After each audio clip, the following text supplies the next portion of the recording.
Udah bisa ngintip tuh, udah mulai ke Land of Dawn, kita langsung saja menuju ke game yang ketiga. Let's go, kita mempermudah tugas Boneng untuk ngabarin game ready gitu.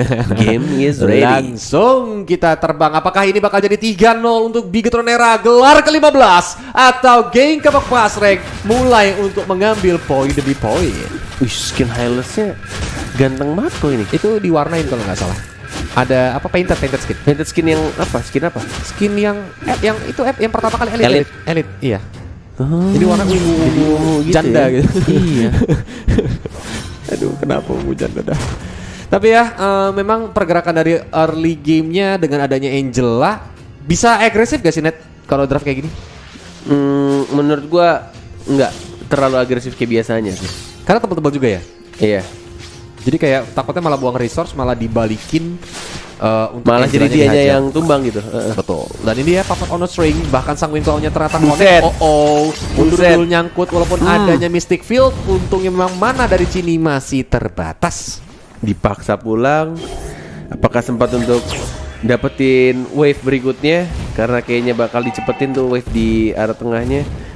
Dan rotasi Vival ya sudah menuju ke arah top lane. Diambil kah? Oh enggak ternyata. Nego 35.000 like aja kalau gak mau 40.000. Gila. Nego lagi, emangnya lagi di Mangga 2. Dasar penonton. 40.000 like ya kalau Sparko ya sendirian. Koret yang nyanyiin ntar. Karena kan kalau diputar copyright. Tapi lagunya yang mana? Gitu ya? Iya, Pak. Iya, gue kenapa jadi gue yang disuruh nyanyi, Kornet? Gue baru sadar lagi. Hari-hari emang partnerku ya Tuhan. Tapi lihat ini dia di Wildcard disundul. Bumi Ekonya masih mencoba untuk sedikit bertahan. Malah ternyata Sky dengan satu bandana terakhir. Apakah bakal tertahan? Ternyata tidak, karena ditusuk sama seorang Vival. Looking for more. Mencoba untuk bertahan tapi double kill. Dan turtle-nya bebas untuk Bigetron Era. Yes, double kill, penutupan untuk kill dari seorang Karina dan turtle-nya bebas. Benar-benar free banget. Pergerakan rotasinya balik lagi ke lane masing-masing. Dapetin semua keuntungan yang ada di turtle pertama. Plus balik lagi menjadi codingan Vival yang kita tahu. Apapun yang terjadi, habisin dulu. Jungle yang bisa diambil, baru balik lagi ke jungle milik dia. Tapi Net, Vival dapat 2 poin kill nih di menit 2. Jadi ya. Beda dong, game pertama, game kedua, bahkan tadi di final upper bracket juga Vival dapetin poin killnya setelah menit keempat kalau nggak salah. Sekarang udah dapetin poin kill, apakah Vival bakal main agresifnya lebih awal dibandingkan dia nungguin item demi itemnya? Ini bahkan menurut gua tuh yang dia lakuin malah langsung maju ke arah orange buff, enggak Kramer. Udah jadi Kramer buffnya karena udah ini gokil sih. Dia dari Turtle ke Rokursa, dia ke Mr. Crab ke gold buff, terus dia ke Kramer lagi. Jadi dia setiap ada info muncul jungle di musuh, ambil dulu ya musuh, baru ke hutan dia sendiri. Kenyang banget, kenyang ini. Berarti dia pakai benar-benar makanin jungle lawan ya. Tapi iya, Doris Pathway bahkan Heart Guard sudah mulai di pop up. Adanya Downing Light menuju ke arah seorang Chell nomor 12 sudah dilepasin, masih bisa dikesotin sehingga Chellnya pun still survive. Cini pun datang ke backup, sang Winclaw-nya connect. Yang menjadi target kah? Masih bisa mundur ke belakang dengan charge-nya, tapi Sky di sini dia mulai tersangkut dan Cincau yang cukup bebas bersembunyi di rumputan tidak diincar, sedangkan Punduru langsung ditabrak-tabrakin sama seorang Vival dan langsung tumbang. Sudah mulai kelihatan juga Cincaunya mungkin akan menjadi double kill dari seorang Vival. Di ulti, diajar, nggak kena dan masih bisa untuk flicker. Ternyata Cincaunya masih bisa survive. Tipis banget ya, min 1 jantungnya Cincau tadi. Kalau sampai ketempel Vival tuh bahaya banget. Walaupun memang Downing Light dilepasin lagi sama seorang Funduru dulu, mencoba untuk ngincer ke arah Beatrix harusnya. Walaupun dengan Rainernya ya, dia benar-benar nyicil-nyicilin gold shield turret dari top lane. Betul banget, benar-benar langsung kayak fokus dapetin platingan di arah top lane-nya. Walaupun gak ada minion tuh. Ele jauh banget ya mainnya. Lane dicuekin. Bodoh amat, udah gue backup dulu aja biar bisa selamat. Tapi momentum blast bagus banget, 2 hero connect langsung di sana. Heartguard dia on point dari seorang Chell. Apakah bakal survive karena terus-terusan dikasih love wave? Ternyata tidak. Chell-nya pun tumbang dan outer top turret diserang sama 4 hero sekaligus yang darahnya udah pada sekarat. Vivian mencoba untuk melakukan cover di belakang sana. Cini pun datang, Downing Light dilepasin, tapi seorang Sky-nya pun tidak bisa selamat terkena bad impact. Outer top turret berhasil dihancurkan, tapi Bumi Eko datang. Falling Star Moon mencoba untuk ngincar karena Bundurudul dengan 1 bandar terakhir mencoba lari terbirit-birit ke belakang sana, tapi ternyata double kill didapatkan sama seorang Cini. terlalu lama di arah top lane memaksakan dapetin turret tapi harus kehilangan 2 orang. Dan bahkan ujung-ujungnya mereka juga harus kehilangan turret di atasnya, kehilangan turtle, kehilangan 2 playernya, dan kehilangan turret di top lane-nya. Sama-sama menurut gue ini terlalu lama sih tadi. Kayak dengan darah sekarat maksain dapetin turret tapi malah justru keuntungan lebih banyaknya di tangan Bigetron Era. Iya. Benar-benar dibalikin lah hitungannya ya, benar-benar setupnya juga rapi. Dari seorang Cini juga datang ke area top lane, bahkan tadi Fumi Eko-nya benar-benar melakukan hal yang seperti LA lakukan, yaitu main ke lane yang jauh gitu, sampai datang untuk menghajar ke arah lawan. Betul, balik lagi sekarang ke arah bottom lane ya. Dipaksakan untuk wall charge. Tidak ada lagi wall charge, tidak ada lagi flicker, dan itu adalah keputusan yang sangat-sangat kurang menurut gua. Karena harus kehilangan semua escape skill ability apapun itu dari mulai ultimate, spell ya. Dan sekarang menuju ke arah mid lane Vivian. Masih dengan satu ultimate Luminous Blast. Dan bahkan lihat shellnya flicker karena depan dimaju, dihajar, ditabrak. Masih ada Fumi Eko juga dan langsung Falling Starmoon mengincar ke arah yang belakang, yaitu cincaunya. Enggak peduli, masih mau ditabrak. Ditabrak kok, nggak mau dikasih pulang, nggak mau dikasih selamat. Benar-benar dikejar sampai ujung. Gila. Benar-benar nggak ada habisnya. Terutama kan dengan adanya Angela dengan Heart Guard, apalagi Love Wave, movement speednya tambah kenceng kan, Net. Jadi kayak keputusan lari. Tapi lihat di area mid lane, Lord Baminya menjadi korban lagi, terkena bad twist dan bad impact. Bahkan Heart Guardnya masuk ke arah Vival untuk nge-secure aja supaya Vival nggak ditargetin sama teman-teman geng kapak. Yes, dan turtle yang ketiga lagi dan lagi sangat free dan langsung diamankan harusnya, nggak perlu pakai retry. Dan tampaknya di sini benar-benar ini malah jadi kembali seperti game yang pertama. Ketika BTR di game ketiga ini justru malah sangat menguasai semua lini, semua team fight, benar-benar dikuasain semuanya. Dan combo yang dilakukan oleh GPX Buzzreng ya lagi-lagi ketika Luminous Blast ada Glorious Pathway tapi damage-nya nggak ada gitu. Tetap digangguin terus Funi sama cincaunya. Dan cara lihat tuh gak perlu minion, dia benar-benar nyicil-nyicilin ke arah ini. Tapi Luminous Blast connect ke arah 3 hero, mencoba untuk di follow up oleh teman-teman GK Pak Buzzreng, bahkan ter-shutdown cellnya oleh seorang Sky. Vival yang datang dari belakang ternyata ketahuan, tapi sayang sekali memang GK Pak Buzzreng belum mau ngejar terlalu jauh. Dan ini masih ada Downing Light juga, Mystic Field juga masih dilepasin. Owlnya mencoba untuk maju, sayang sekali nggak connect. Fumi Eko datang nge-backup dengan Falling Starmoon-nya. Heart Guard pun masuk, ditabrak lagi connect. Mundur dulu, yang menjadi incaran. Untungnya backupnya cepat dari Lord Bami sehingga Fumi Eko langsung mundur gerak jalan. Oh, ini yang harus diwaspadai oleh anak-anak Bigetron Era ya. Jadi mau ngomong RA gua. Ini benar-benar posisi ya menurut gua kalau misalkan dia paksain terus-menerus, ini udah bukan lagi masalah PD, ini bisa menjadi overconfident dan bikin jadi keadaannya berbalik.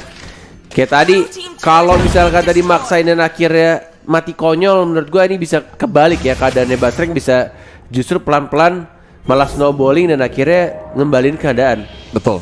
Tapi karena memang tadi setupnya juga bisa dibilang fail, itu yang ngebuat ujung-ujungnya malah geng kapak Buzzrengnya tetap di condition yang sama gitu. Dan outer middle turret juga udah mulai hancur. Ini tanda bahwa Bigetron Era bakal lebih agresif lagi, terutama ngelihat dari scoreboard. Lihat Vival 4-0-0, Cini 3-0-6. Berarti mereka ini benar-benar gak ke take down yang bakal bisa memberikan punishment yang begitu besar ke arah geng kapak Buzzreng kalau memang terjadinya team fight. Tapi kalau dipikir-pikir benar juga ya. Ini lagi di ladies ya. Bigetron ini lagi strong-strongnya ya kan. Apakah ada unsur nama Bigetron Era? Iya. RA. Kan bahasa Indonesia R ya, ER gitu kan sebutan pelafalannya gitu. Memang Koedu ini kadang-kadang cukup bijak ya memilih nama ya. Apa namanya lagi hoki banget ya dengan nama itu. Jadi doa. Jadi doa, iya benar. Astaga, Koedu. Tapi ini dia konsil ya dari GPX Buzzreng, tapi nggak mau ya. Dia belum mau untuk setup lebih lanjut karena Bigetron Eranya pun udah ngambil rumput sebenarnya di net. Yang dimana kalau geng kapak Buzzreng ini bergeraknya sembarangan pasti langsung dibalikin sih, dihajar. Betul. Masih sama-sama menjaga posisi aja dan bahkan dari Fumi Eko juga mencoba untuk nge-manage lane-nya, ngebersihin minion di area top lane-nya, dimajuin lagi minionnya. Dan belum ada yang berani untuk ngebuka. Dari GPX pun juga cuma kayak yaudah cuma saling buka bush, saling menunggu info udah dikasih tahu sama Cel tuh. Ada Hylas, sakit juga. DHS tuh jadi tuh pasti tuh.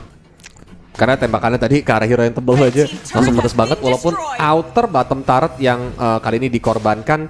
Tapi lihat ya, pelan-pelan Geng Kapak Basra ini mencoba untuk ngambil positioningnya ya, supaya dia bisa nekan ke arah Bigetron Era. Walaupun memang saat ini Bigetron Era yang lebih bermain secara safe, dan Angela Vivian dia nunggu di base doang. Kirain AFK ya. Nunggu mau lompat ke siapa nih? Mau masuk ke siapa? Kayak Rek ya, inget gak? Rek main di MPL gitu kan, mainnya di base doang, tapi tiba-tiba cepet banget gitu, langsung masuk. Kayak si Thomas juga. Oh ya? Ya Thomas juga gitu. Sama ya? juga gitu ya? Sama hati juga. I see. Tapi lihat ya, udah mulai dicolek-colek aja Lordnya. Terjadi timpa sedikit di mana Glorious Pathway-nya di open, tapi itu sakit banget Sky-nya. Tinggal satu bar darah terakhir, Fumieko-nya udah nunggu di belakang ditambah Heart Guard, ternyata berhasil untuk menumbangkan Sky. Dan yaudah, ini angin seger banget bagi Bigetron Era untuk hajar ke arah Lord ketiga. Sayang sekali Fumieko-nya terlalu sakit nahan damage dari seorang Fundurudul. Ditabrak dengan wacarnya Cel, ternyata malah tumbang. Tapi berhasil dihajar sama seorang Vival. 3 lawan. Wah, cantik banget flicker wild charge ke arah Cell-nya, yang marksman-nya yang diincar, dan berhasil langsung disecure sama Cincau tadi, membuat tim fight-nya kembali mereda, tidak dipaksakan atau tidak kembali panas kayak tadi. Bener-bener kayak semuanya maju, semuanya ngeluarin source skill, spell semua dimajuin, dihajar semuanya sampai akhirnya diredain kembali.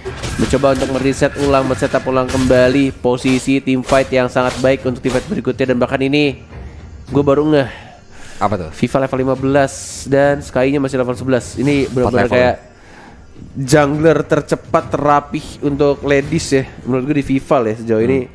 Yang belum bisa, yang bisa nyimbangin siapa ya? Disiplin itu sih Net, ya gak sih? Iya loh. Disiplin dia bermain tuh kayak udah tahu pokoknya ya udah gua farming. Jadi nggak ada detik yang ke wasting gitu untuk seorang Vival itu sendiri. Dan lihat dia di top lane aja mau jauhin lane-nya dulu untuk biar Lord ini cukup aman nantinya, karena harus satu hero dari Geng Kapak Basra melakukan defensif. Dan belum langsung dibuka, sudah menit 12. Lordnya sudah di enhance dan bahkan kombonya udah mulai jalan. Fumieko bersama seorang Vivian. Sudah ada harga tapi Cininya sesakit itu tapi masih bisa bertahan. Cincaunya yang diincar, Cincaunya dimatiin duluan. 1 melawan 3 di depan, masih dengan cover oleh teman-temannya. Tidak berhasil untuk di shutdown Fumiekonya. Lagi-lagi Falling Star Moon pun dulunya sekarang masih ada sprint, dimajuin lagi sama Vival. One more hit, nggak masuk pilihan. Trainernya dan bahkan dari Cell-nya dapetin 1 poin kill tambahan. Baminya juga hilang. Tersisa Fundurudul sendirian. 4 orang tumbang dan hanya 1 orang dari Era yang tershutdown. Gila Fumieko benar-benar meng-outplay semuanya. Dia sendirian ada di lini depan, lawan banyak banget hero tanpa ter-takedown. Benar-benar dansa yang cantik daripada Pargoy-nya Boneng guys ya. Betul sekali, jangan lupa guys ya. Sudah berapa? 30.000, 40.000 Kolius Pargoy, kalau 50.000 Boneng akan muncul di kamera dan Pargoy ya guys ya. Betul. Makanya langsung tancapin like-nya. Sekarang udah berapa nih Net by the way? 31 9.000 like lagi, masih jauh teman-teman, aman. Saya nggak Pargoy dipancing begini nih biasanya nih, penyakit emang penonton ya. Aduh. Tapi lihat ya, dengan Lord Enhance ya yang bakal berjalan di area top lane, harusnya mereka bakal charge-nya ke arah inner turret sih sayangnya nih harusnya. Tuh, nggak ke cover. Maksudnya nggak keburu dihancurin duluan di depan supaya Lordnya bisa nge-charge ke arah base turret. Apakah bisa nge-hancur ke arah base turret, terutama dengan kehadirannya Fundurudul yang menggunakan Xavier yang bakal cepat banget berhenti. Betul. Sudah mulai maju lagi ke arah depan. Seperti kata Kolius, charge-nya tadi amukan dari Lordnya udah ke inner turretnya, ke base turretnya tidak berhasil, tapi minions wave-nya masih cukup besar. Untuk yang kedua, masih mau dipaksa team fight atau tidak? Enggak kayaknya ya. Enggak loh. Bener-bener masih mencari momentum, tidak mau maksain dengan minions wave yang cukup besar. Efek dari abis dapetin Lord. Ini wave berikutnya masih besar nggak sih? Ya. Harusnya masih ya? Satu lagi. Lordnya udah totek tadi duluan. Jadi tuh kecil-kecil lagi. Itulah kenapa Bigetron Era juga sambil nunggu momen, terutama faktor tadi Xavier yang dipegang sama Geng Kapak Basra yang bakal cepet banget clear wave. Jadi daripada nanti team fight Xaviernya langsung clear cepet banget wave-nya, yang ada mereka bakal kena serang turret dan itu keuntungan bagi Geng Kapak Basra. Dan saya Bigetron Era benar-benar dewasa, mereka langsung mundur semuanya, nungguin lagi setup momentum lagi. Disiplin banget, sabar banget. Nggak mau buru-buru mentang-mentang habis dapetin Lord. Yang penting cari team fight yang bagus saja. Kalau bisa wipe out ya lebih baik daripada Lord sebenarnya untuk di Mobile Legends ya. Lu nggak butuh Lord, nggak ada yang ngejaga base lu, 5 hero-nya tumbang ya bakal lebih enak. Ya, apalagi dari tadi permainan Fumi Eko, mata Fumi cuman ke arah Fundurudul dan juga Cincau. Iya ya, benar. Iya. Dikomboin sama Vivian juga enak banget ya dari tadi. Combo kakak adiknya tuh langsung dihabisin sama Fumi Eko sendirian, kayak udah bodo amat, gue pokoknya hajar terus aja. Terutama yang memang Fumi Eko di sini udah tebel banget, Net. Itu yang membuat dia pede untuk main di backline lawan gitu. Kayak tadi kan 1 lawan 4 ya bahkan ya, 1 lawan 5 kan Ele datang 5 itu. Ele datang tapi agak telat tapi nggak habis gitu. Kiting, tarik mundur, maju lagi, falling star moon lagi. Joget lagi dia ditemenin sama Angelanya. Betul. Love wave-nya harusnya healnya udah namanya bakal gede banget. Bintang kecilnya udah siap-siap nempel di Fumi tuh. Iya. Oh, dan ke ini Vival dia ternyata. langsung hard guard menuju ke arah seorang Vival. Cincaunya ditusuk-tusuk dengan Shadow Assault, mencoba untuk dikejar tuh Man on Blast, mencoba mengcover tapi sepertinya tidak bisa. Keculik. Seorang Cincau pun keculik dan Lord Camp-nya udah mulai hadir, tanda Lord di Land of Down bakal dicolek-colek sama Bigetron Era. Oh, Cincau yang off position membuat Lordnya juga sudah mulai dicicil. Masih ada retribution dari seorang Hylas Sky yang mencoba untuk dibuka sama Fumi Eko. Entah pakai ini harusnya diamankan oleh Era sih, aman banget. Dan bahkan dibuka Ghost Way ya. Fumi Eko lihat sudah berancang-ancang mau lompat, dilompatin terkena stun dari Police Harmon ya, flicker dan Lord Bami dan langsung di cover begitu saja oleh Winda Earl dengan menggunakan Numinal Blast ya. Nomor 16 covernya berhasil ya, bisa dibilang membuat Bigetron Era harus sedikit mundur.